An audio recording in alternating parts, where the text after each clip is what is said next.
Hello and welcome back to Tea Time with Meoni. This is the video series where I get to sit down and talk to you guys. This time not so much live. Obviously, we're here in the in my studio in between actually making videos, and I really just wanted to cover this. This has been a week in the making, and I basically promised that I would have a bit of a review of basically 5.3 and what I thought about it. So this video, I'm going to be talking about spoilers. There's no way around it.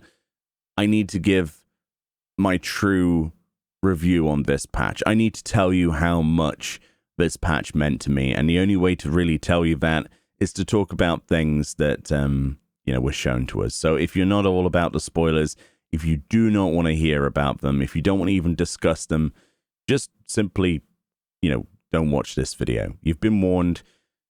It's in the title. We mentioned that this is going to be a spoiler-driven episode. It's as simple as that. So, originally I was going to have one of my friends on to talk about the spoilers. That might still happen in the future, but they're busy. They're starting to study again. A bunch of people are going back to school or work or whatever it might be. So, my list of guests is basically as long as my thumb. Not that long at all. Quite stumpy. And a lot of them are already very busy. So it is what it is. You basically got me for a little bit, and we're going to talk about this. But can I tell you how good patch 5.3 was? I don't think it's really sunk in fully how good the patch was. Now, you may have seen my live broadcast on twitch.tv/Meoni. That's where I stream the majority of my Final Fantasy XIV content. That's the way we've gone, okay, for the majority of stuff. Including the playthroughs of content in the game. So that's twitch.tv/Meoni. Very easy to find. No crazy, silly URLs, just Meoni. You'll find me on Twitch. But basically, we streamed the whole thing. It took us 7 hours, 20 minutes with no break. I think we had 10 minutes at the start, actually. So about 7 hours, 10 minutes of just solid gameplay, of reading things on the screen, of voice acting very badly, some of the stuff. It was absolutely just a roller coaster of emotions. As many people have just probably told you, oh, you need to come back for 5.3. You need to come back because it's so good. And I would completely agree with them as well. It's truly exceptional. I don't know how else to describe it. If you've not done it yet, just go and do it. I know some people don't mind spoilers. So let's talk about how the patch really started and how it kind of developed. So you start off in the Crystarium and you're talking to the suite manager, and it sort of evolves, and then you've got this. It almost feels a little bit jarring at first because you've got this realization that there are new warriors of light. There are people all around Novrant that want to actually become warriors of light, inspired by Elidibus and the tomfoolery, faking Hydaelyn's voice, that kind of thing. It's to lure them into the idea that they are, capable of becoming warriors of light, to encourage them to adventure, to push light even further, right? The idea is still to cause that calamity at all costs, even though Emet already failed at that. We stopped that from happening. Elidibus' turn now, right? By basically forcing more people to be warriors of light. It kind of backfires in his direction though, because we end up actually encouraging people. So what's really interesting about this is that one of the first warriors of light that we properly, get to play with in this patch is actually a little girl called Rikitio. And Riki is basically mini Meoni. Everybody has mentioned this to me. Hey, Meoni, why is this child literally exactly like you if you were like 5 summers old? I'm like, I don't know. But yeah, she does look very, very similar, right? It wasn't an intentional design or anything, but she's either me or my daughter. Let's put it that way.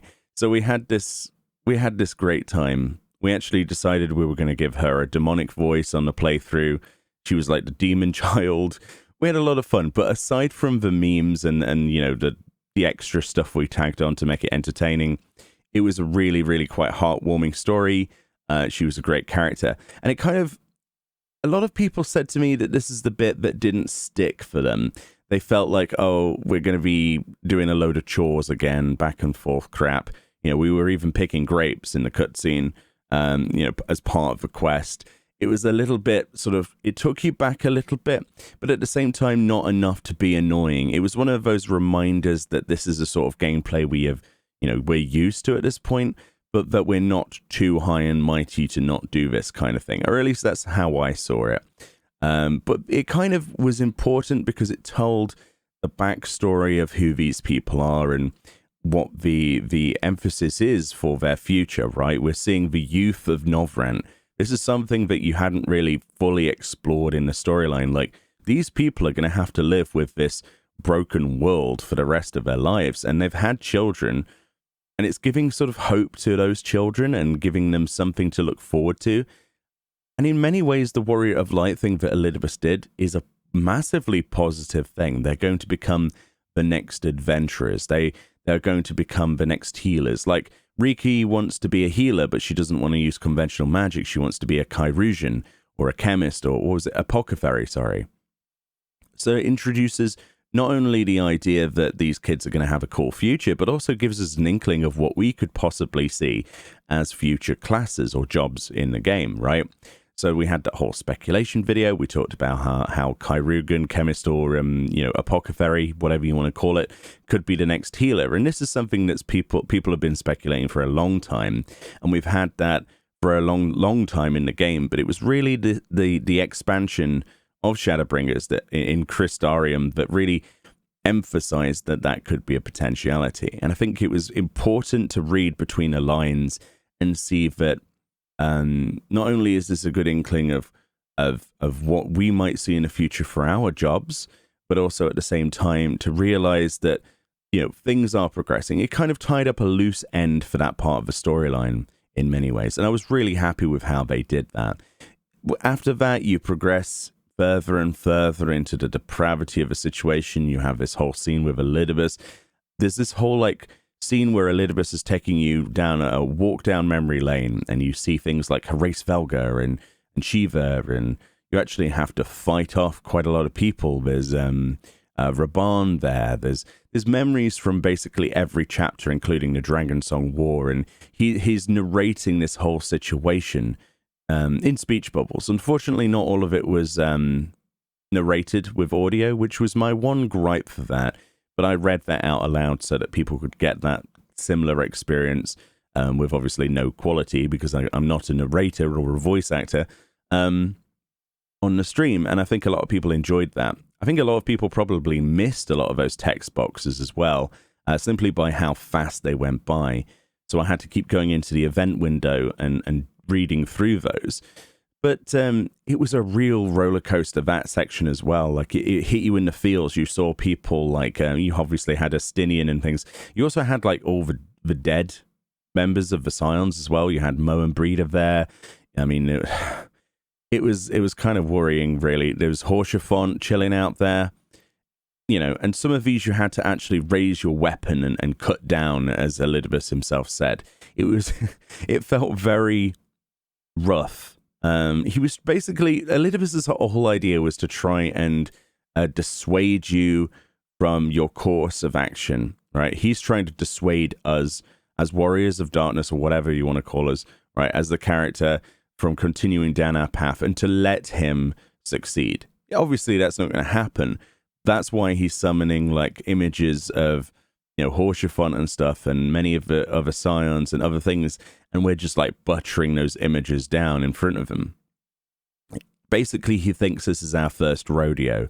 But by this point in the story, we have seen some crap, right?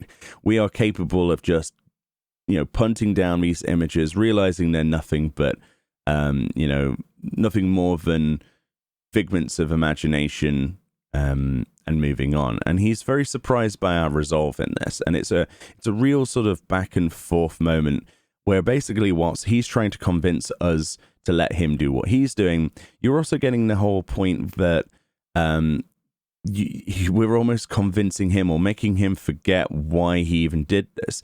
There's many points throughout this where he just simply can't remember why he's angry. right? Why he's on the path he's on. And it's shrugged off very quickly and just sort of subverted.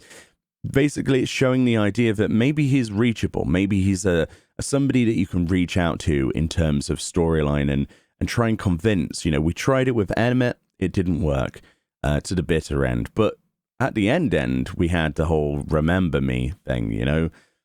That was kind of like us succeeding, but right at the end. So it was very bittersweet, and a lot of people miss Emet-Selch as a character and, you know, as Hades or whatever you want to call it, even more so now. And people regret the decisions. It's a heart-wrenching sort of forcing you to defeat these enemies that really don't really belong in the category of true evil. You know, they're not the worst bad guys in the world, really. And they're trying to make you associate with that. So I think that this patch, again, has done what 5.0 did in regards to reflecting Emmet's character very much on Elidibus and seeing the differences between those two characters and the similarities at the end of the day. As much as Elidibus tries to be very different, to see Emet as, oh, to have erred so greatly is very unlike you, Emet-Selch, or whatever the exact quote was. But you're doing the same thing, basically. The Ascians aren't really... I don't think the Ascians are even remotely as much of a problem as they have been. I mean, I know we've had lots of deaths. I know we've had Moan Breeder. We've had La Brea basically be like worst of a bunch when you see it. But they all had a purpose. They all had a drive. And there's a lot of proof in Eorzean history through the lore books and the lore series that I've been reading recently that I really need to get back to doing videos on, by the way. Whoops. I've been very busy with 5.3. There's a lot of emphasis on the idea that they've tried to work with humanity. By humanity, I mean the Eorzean people, right? The people of Hydaelyn, right? I'm going to call them humanity, even though they're not all humans. Obviously, that's not a fair thing because we have lots of races, okay? And they're higher, really, not humans. But humankind, as in beings of this planet, normal beings like you and me. Well, not, maybe not you and me. You know what I mean? Normal people like the vendors and shopkeepers and stuff, right? The inhabitants of a world. They are all... It very much feels like they've had that chance before, and the Ascians are... As much as they try to replicate what they once had, they can never have what they once had, right? Because that world, the thought of, the final days of Amarot, it came, it went, things were remade, lots of people were dead. They sacrificed so many people for the summoning of Zodiac and then obviously Hydaelyn as a counterbalance. There's implications that you are basically an Ascian, to the point where it's confirmed now. You're even given a name after that thing. That was also the best unveil ever, right? You were basically one of the Convocation, which was my, belief all along, right? You were the 14th, right? You were part of that Convocation, and your name was revealed as Azem. Now, the very, very important part about this, and this is the biggest, clincher for me, is that Azem, right, is very close to Azima and Azim, right? Turns out that they basically all mean the same thing. So the much later on, after you've completed the storyline for 5.3, it's unveiled that you are all of those things. You're Azima, you're Azem, you're Azim. The Azim step is basically named after you, right? What Azim actually means, what the actual role of that particular part of the Convocation was to be the first adventurer. Do you understand? It was the person that embodied grouping together with other people and adventuring across the world and solving problems, right? So very much, even if we've lost our memories, we were recreated in this form or whatever, and we as a character don't remember the time before, we are Razim, we are Razem, or whatever you want to pronounce it. And all of these places have been named after us, have been named after that powerful deity. Now, if you know anything about the saints of Eorzea in general and anything like that, you'll know that basic storyline is basically true, okay? What they're saying is that the 12 were not saints. They were actually Ascians, or ancient ones, and they were trying to basically pass down their guidance to the people of a world. The problem is that differences of opinions happen, difference of religions were created, calamities were caused basically because of their devotion to one part over another. That's how the Allegan Empire was ruined. That's how most empires were ruined. You look at any of the calamities, and it's very clear to me that they were caused by an imbalance from one part or another, be that religious reasons, be that forsaking religion, forsaking magic, or going full on with magic. It seems to me very much like the Ascians have attempted to make a perfect world many, many times before, and the calamities were a way of wiping the slate clean and basically starting again. I mean, that's the speculation at this point. That's how it feels, right? And every time, basically, they're at the point of giving up, right? They want a rejoining. They're going to join all of the shards together. That's the Ascians now, their plan, to bring back their world, sacrifice everyone on the worlds that are currently here, and bring back those who died originally. Which if you knew in the game, right, as a character in this, in RP, okay, if you knew that, say for instance, our world ended and we were forced to live on in another one, you'd try anything to make it so that we could come back to this, or at least the majority of people would. And that's the storyline they're telling, and that's why the Ascians have been painted in this kind of like, you thought they were completely true evil, but it turns out they were just trying to get their friends back and bring back the world that was lost to them. Because essentially what's happened now is these people mean nothing to them. That's why Emmett tries in some of the storyline to talk and to even persuade us or to reason with us about the plight. Maybe there is still a part there, but it just didn't work. The implications then of us being one of the only Ascians technically to be for the world as it currently is and fight for it in its current form is very interesting indeed. It was also revealed that Elidibus was the heart of Zodiac, which was one of our beliefs. If you saw when me and James sat down and we talked about lore before, that was one of the things we thought about, and that idea of a heart of Hydaelyn and heart of Zodiac. It's very clear to me that Azim is possibly the heart of Hydaelyn. I don't know. That's something that's still on the tip of my tongue, whether or not that will happen or not. But Elidibus was confirmed to be the heart of Zodiac. And now that he has been defeated and has basically been destroyed by the Crystal Tower, which that was a really cool piece of it, by the way, where it turned out that the crystal kind of enacted as auracite because it had soaked up so much energy from the stars above, and the sun. Basically, over millennia, the Crystal Tower was this massive beacon and could be used by Grahatir. The whole scene with Grahatir as well, you probably saw live. I was bawling my eyes out. It was absolutely some of the best writing I've ever seen in terms of the death of the character, and then a redemption later when he comes back, right, at the Rising Stones. I can talk full-on spoilers, okay, because I said at the start, this will have spoilers, so sorry if you're not caught up with a storyline, but that's, it is how it is. It was very, very just tear-jerking for me personally. As you saw in the stream, I was finding it very hard to talk because there were tears streaming down my face, and I'm not, too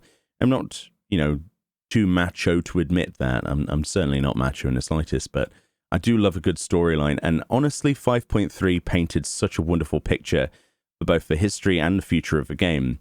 There was a really interesting infographic that someone put up on Reddit the other day where they basically said, a realm reborn, Heavensward, Stormblood, all of this was like the build-up, and then the rest of the diagram was Shadowbringers being the payoff.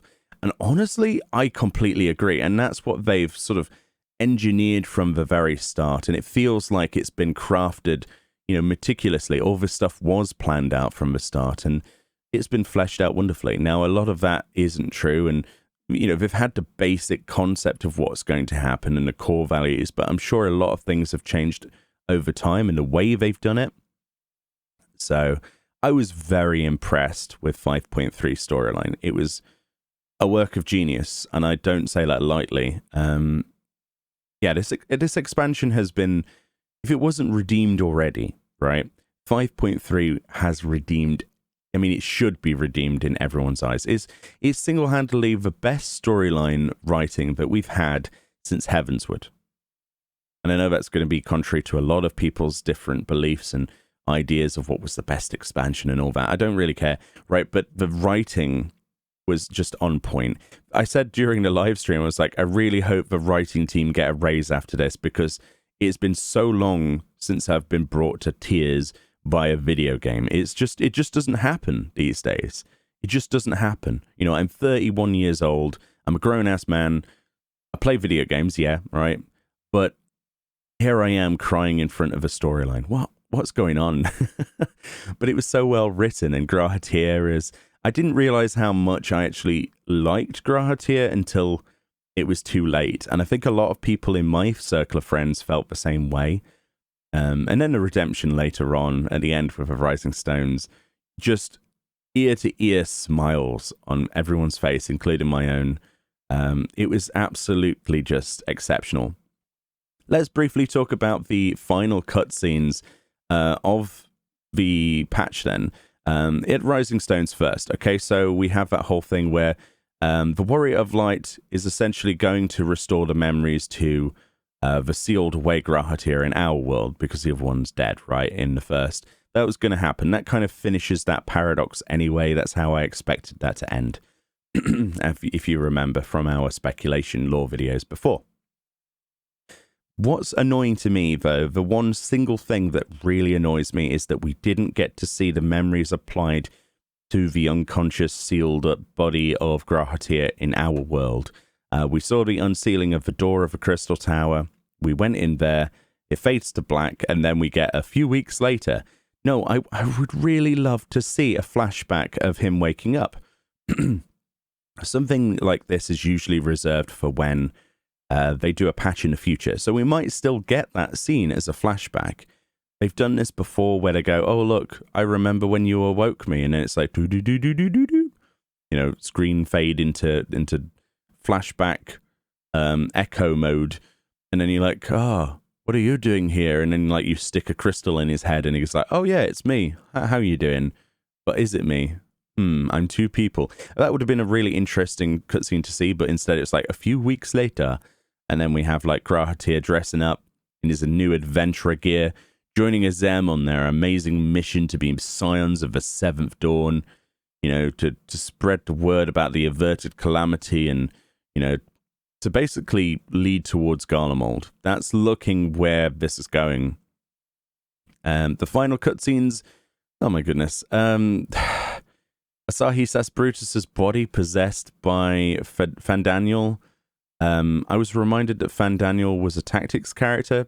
I do not remember that. I didn't play a lot of tactics back in the day. I don't think I finished it. So there's that. I really can't remember anything to do with that character. But there's Fandaniel, and a lot of people collectively just sighed at this character because he's just playing the ultimate I'm an asshole kind of card at the moment. He's kind of like, I don't really know the details, right? Basically, he's saying, oh, it's so good. He's laughing at the fact that the unsundered Asians are all gone. They're all dead, right? So clearly Fandaniel is a sundered Asian, which means he was brought back, right? If I'm reading my lore correctly here. But why is that a significance? What makes an unsundered Asian more dangerous than... a sundered Asian more dangerous than an unsundered? Surely the unsundered would have more power because they're still the deity they always were, or at least it's diminished a bit over time, right? But a sundered one is just going to be like not even at full power, is it?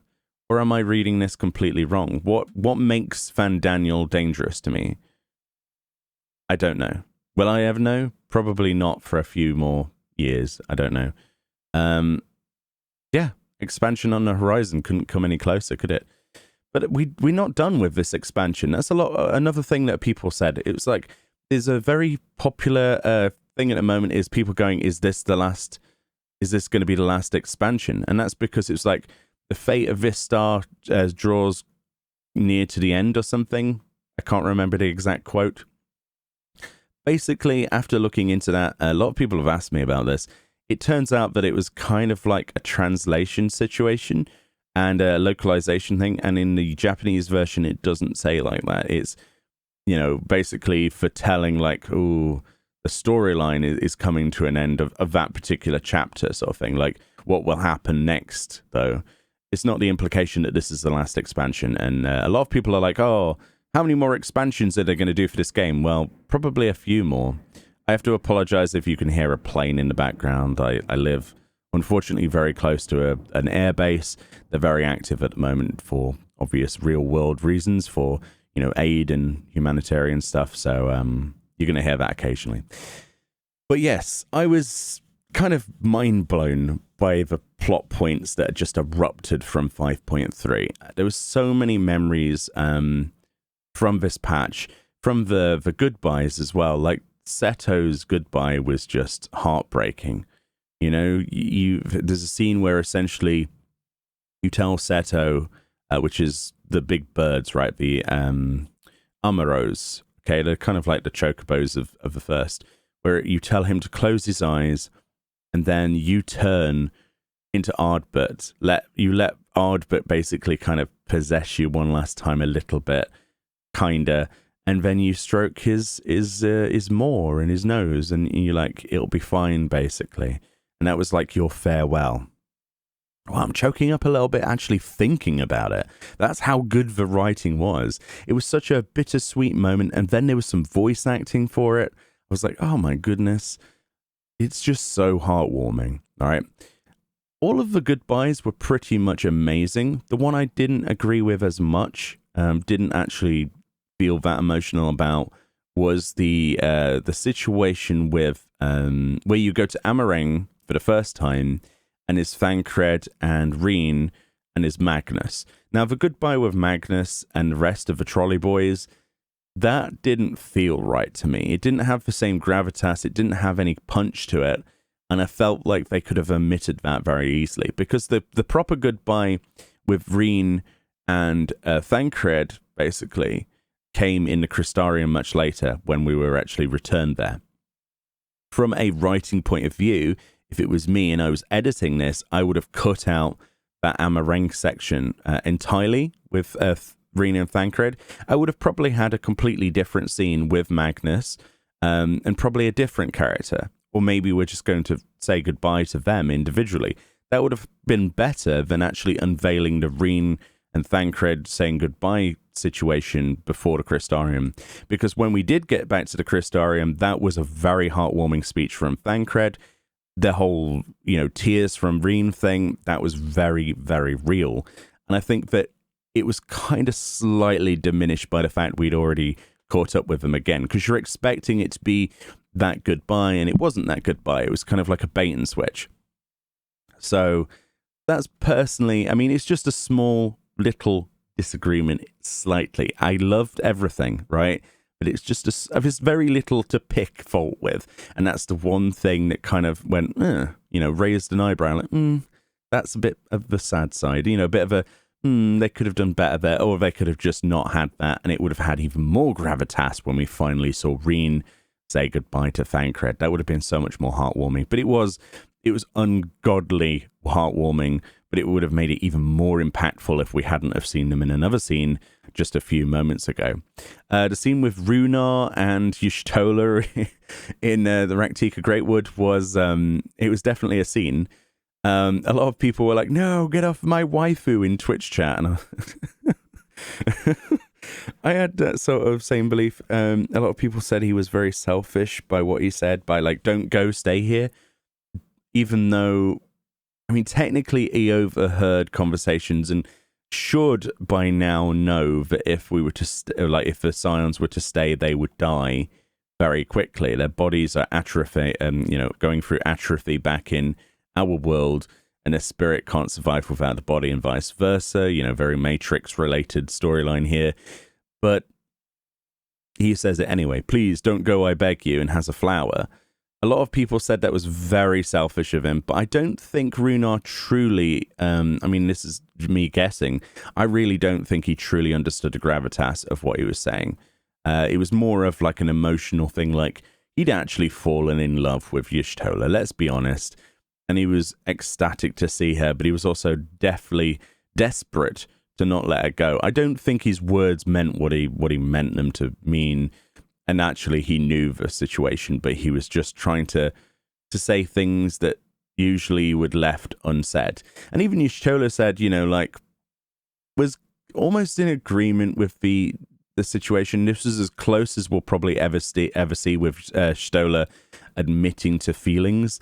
It was a lot different than the Magni little son situation, right? I was saying to chat, I was like, just any minute now she's going to go ha ha ha little son, but she didn't actually, and it surprised me that Y'shtola kind of gave in a little bit, gave that extra, you know, inch, so to speak. I was like, wow, okay, maybe she does like Runar in a kind of big way. I mean, they did spend a lot of time together all this time, because time went very differently in the first, if you remember at the start.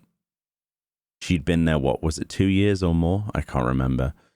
But essentially, it ends with them parting ways. But Y'shtola is like, there may still be a way to come back because of how the Warrior of Light does it. So this is something we could do.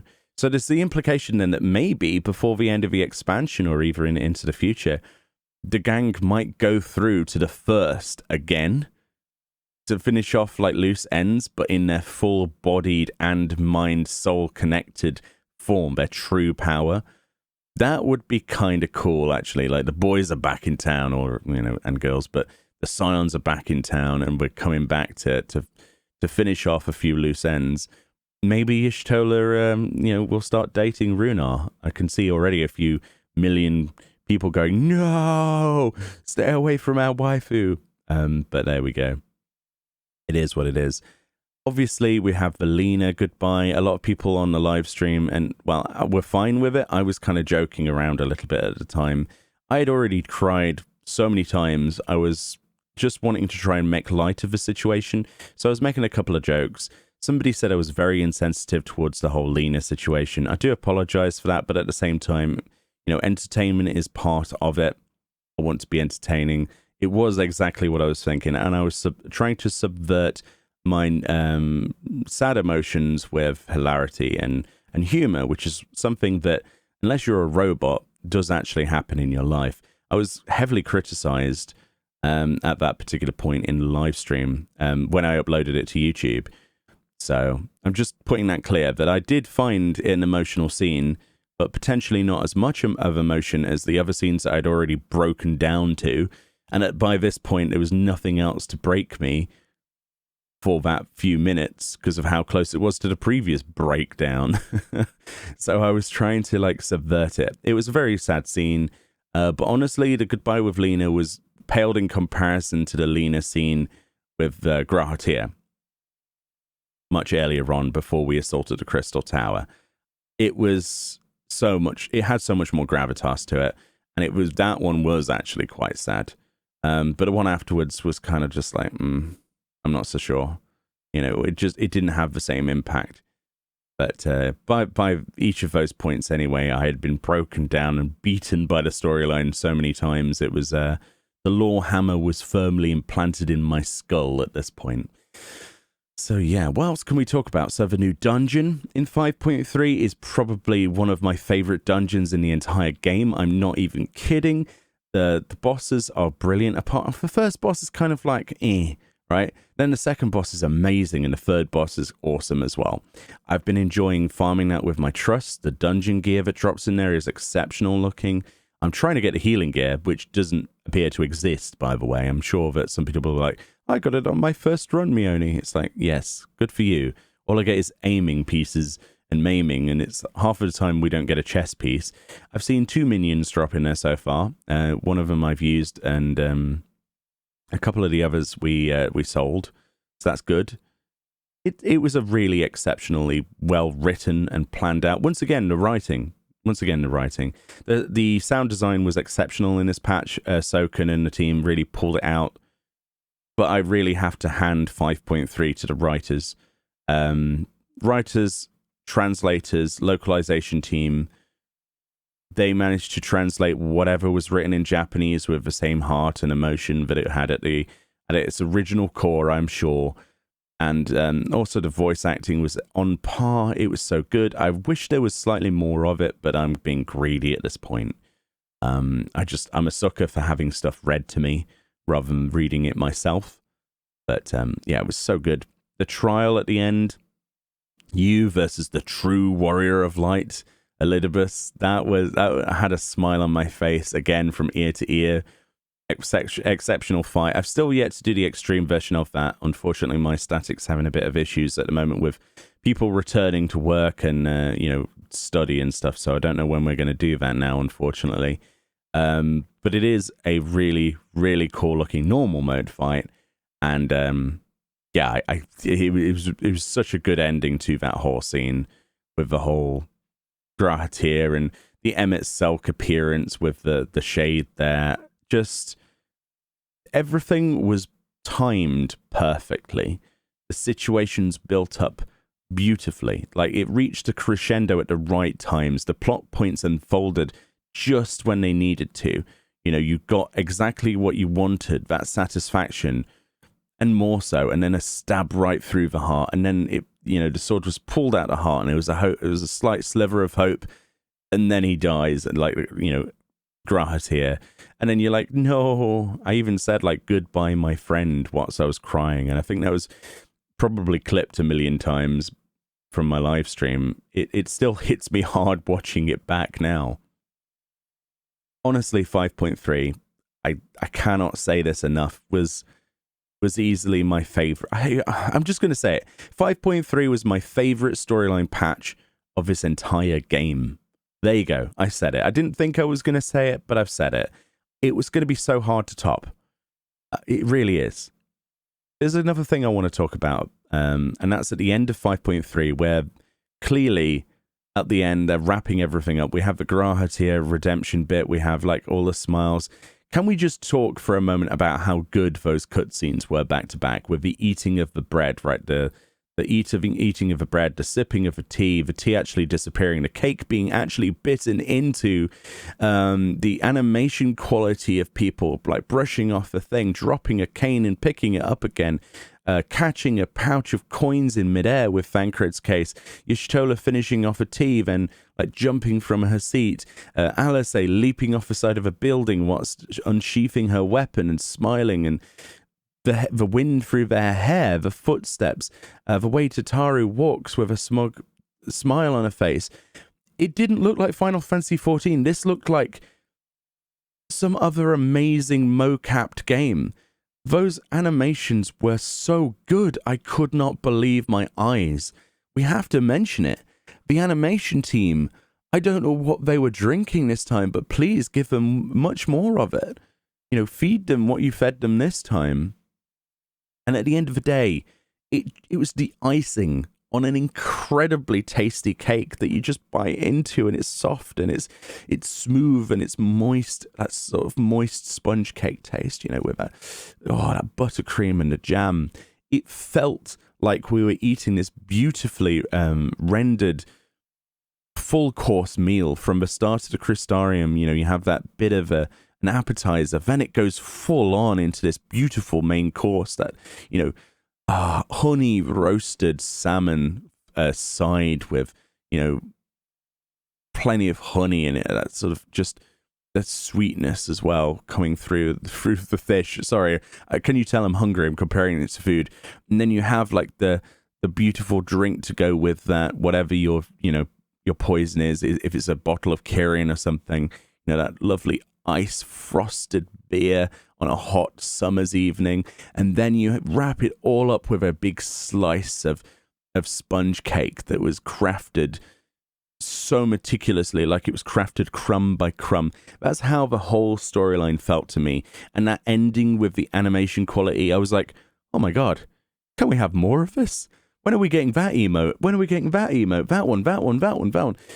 in short, we're probably never going to get those as emotes because the quality's so good. What blew me away, though, is it wasn't a pre-rendered, like, outside cutscene that you would have for, like, the intro to Shadowbringers or something, which they would usually fall back towards.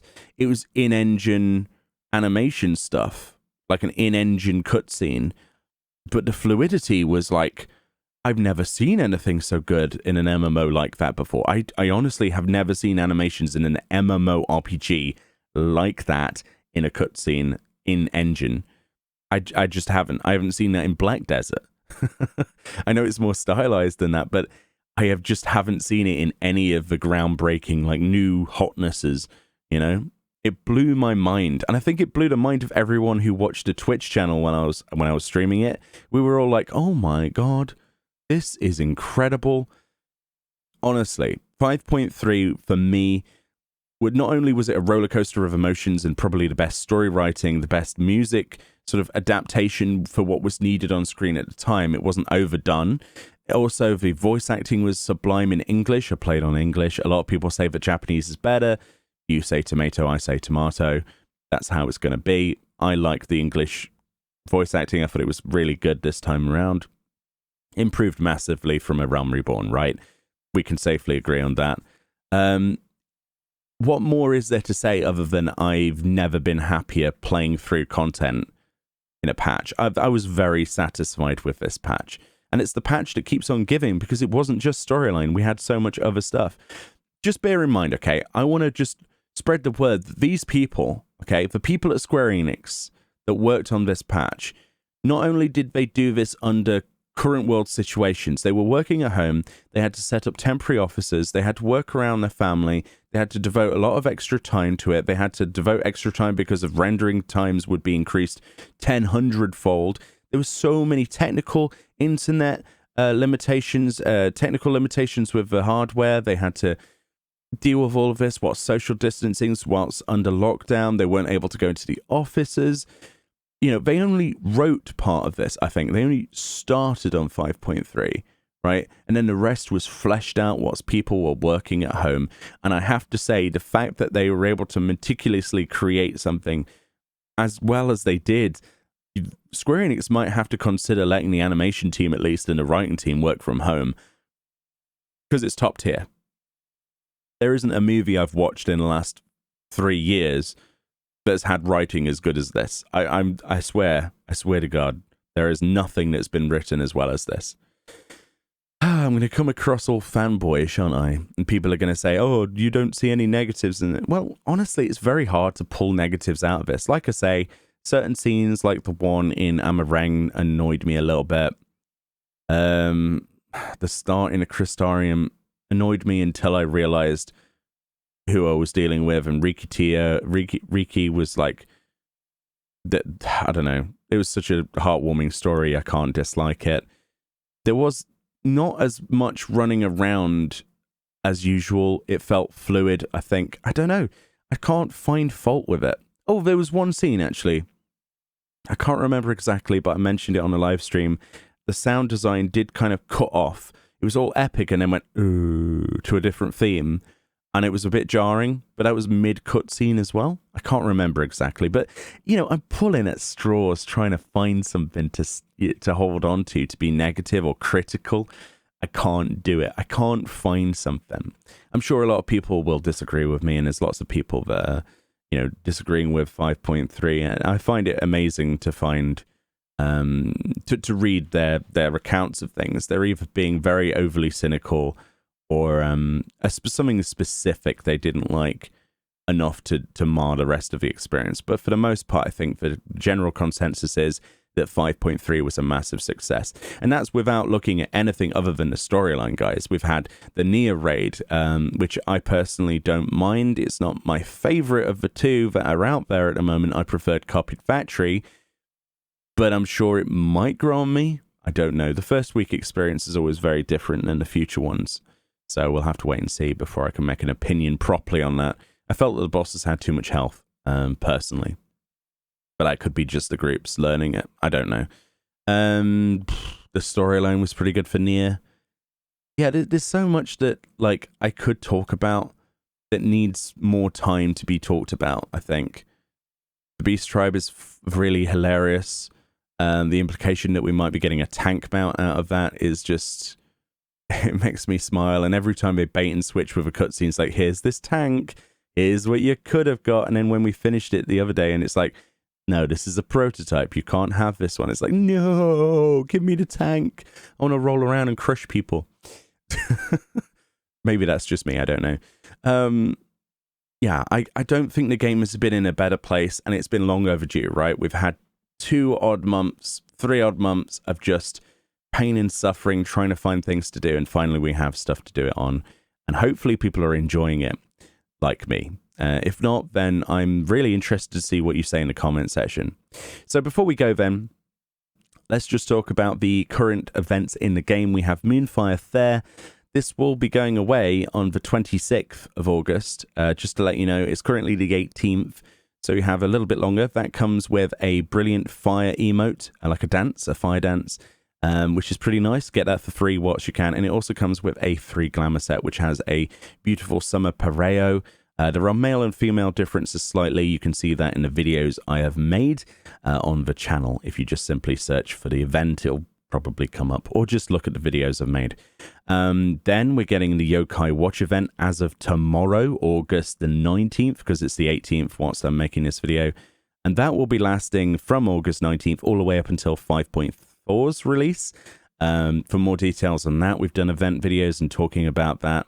Quite a few of them so far. A dev blog was also posted today, if you want to go watch that. Then on the, I think it's the 27th of August. Yeah, the 27th of August, we're getting the Rising event. And that'll be going until September the 10th. Rumor has it that we're going to be getting an Ardbert minion from that. That's what I've heard. There's no official word on that yet. We don't know what other rewards. We don't know what it's going to really be about, but there is a very big emphasis on, I think that artwork is actually of Ardbert on their original slide, so it makes sense. So there's a Rising event coming August 27th. Again, it isn't that far away, a few weeks, if that, and that lasts till September the 10th. Then we have the Make It Rain event coming on the, I think they said provisionally 10th of October, lasting until late November. They say 11th November currently. So 10th of October, we're getting Make It Rain.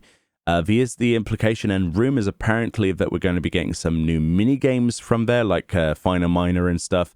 And, you know, the tree chopping mini game. Those will be items that you can have from the campaign, the new campaign, and place them in your housing spaces. So I'm looking forward to that.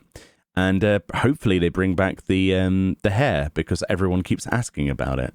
You know, the Make It Rain event hair, and amongst many other things as well. And I can't wait to see that.